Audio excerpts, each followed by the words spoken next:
Young students are often confused by Berath and Rymrgand's seemingly overlapping roles in holding dominion over death. Berath oversees the cycle of life, death and rebirth. Rymrgand oversees the cold, destructive act of death itself.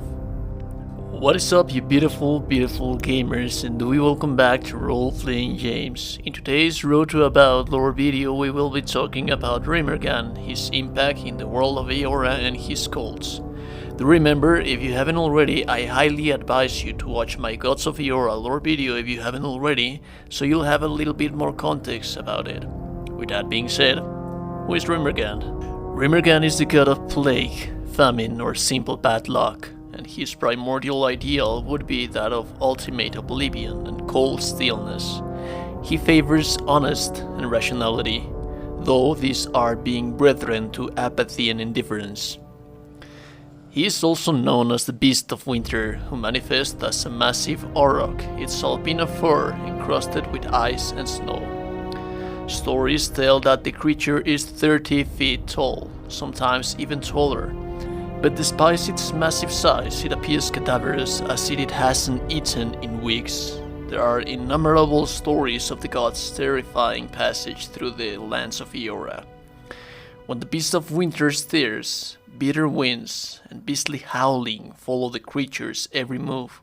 Wherever the beast plants a hoof, all life withers into dust, even the gods flee from its way. The purpose of the God of Oblivion may seem like a confusing one in the surface, since all of the unwritten gods possess ideals and their very own perception of the world with their interests. Wodica wants to have ultimate order without any kind of freedom of will, while Galawain wants the kids to have autonomy, to be strong and fierce. For strange as it may be, Rymrgand wishes nothing but ultimate destruction, since he believes that the nothingness and cold stillness of the world is the natural state of it. Margren is blinded by her affection for mortals. She does not see that entropy is the destiny of all things. If Eothas were wise, he would destroy everything. End life, end reincarnation, end death. Kith have had their chance. It is time to let silence reign. The mythos of the world of Eora is but a reimagination of many mythologies that already form part of different cultures. Think of the Judgment Day in biblical interpretations, and you'll see glimpses of Rymrgand emblazoned in it, or in the Ragnarok of the Norse mythology. The purpose of Divinity in philosophical thought is to add a sense of identity and self-importance in the world, to explain the unexplainable and to have something to strive for. Rymrgand is a necessity to the pantheon of the gods of Eora, because in the beginning must be an end as well. The ultimate difference between him and Berath's inevitability is that the will and the cycle between the life and death is still something. In Rymrgand's eyes, not even that should exist. When an empire falls, when the plague strikes in the world, whispers of Rymrgand shall be heard in the remaining ashes. Now Rymrgand embodies not just death, but all manifestations of collapse, be they famine, plague, or simple bad luck. Rymrgand is a primal god, silent and inscrutable as death itself. He makes himself known with his passing, not by proclamation. There are innumerable stories of the god's terrifying passage through the lands of Eora. When the Beast of Winter steers, bitter winds and beastly howling follow the creature's every move. Wherever the beast plants a hoof, all life withers into dust. The faithful of Rymrgand insist that even another god's life can end in stillness.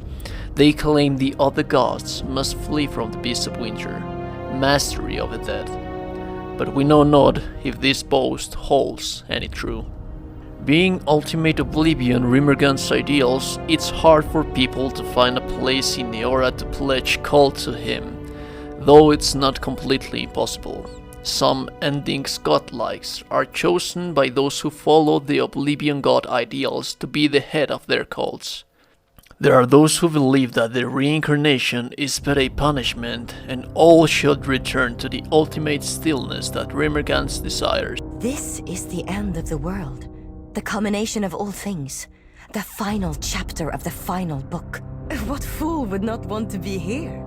Death walks in hand with life in the white that wends. The priests of the wheel would have you believe they follow one after the other.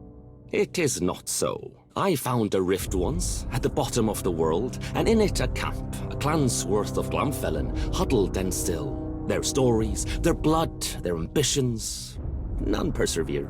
I chase not the end, but accept its inevitability. It is a thing to be celebrated, like the ending of an epic finely sung. Common use in Eora, prayers and favors to the gods are more likely to happen.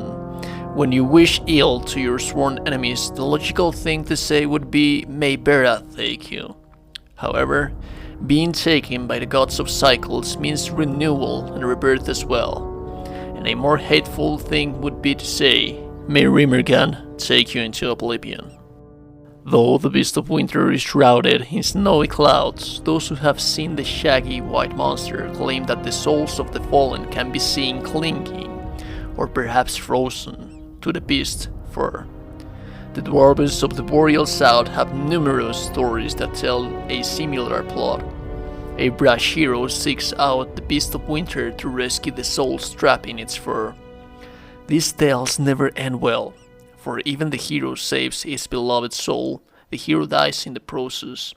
For if it's not a proper tale of Rymrgand unless the hero's life ends in stillness. With that being said, you beautiful, beautiful gamers, that was all for today's Road to Avowed lore video. Remember, if you want to see a specific branch of the world of Eora, do tell me in the comments below and we'll make it happen in the next Sunday, because we have a lore video for the world of Avowed every single Sunday. With that being said, I'll see you beautiful, beautiful gamers in the next one. Remember to stay safe, remember to stay awesome. I'll see you later.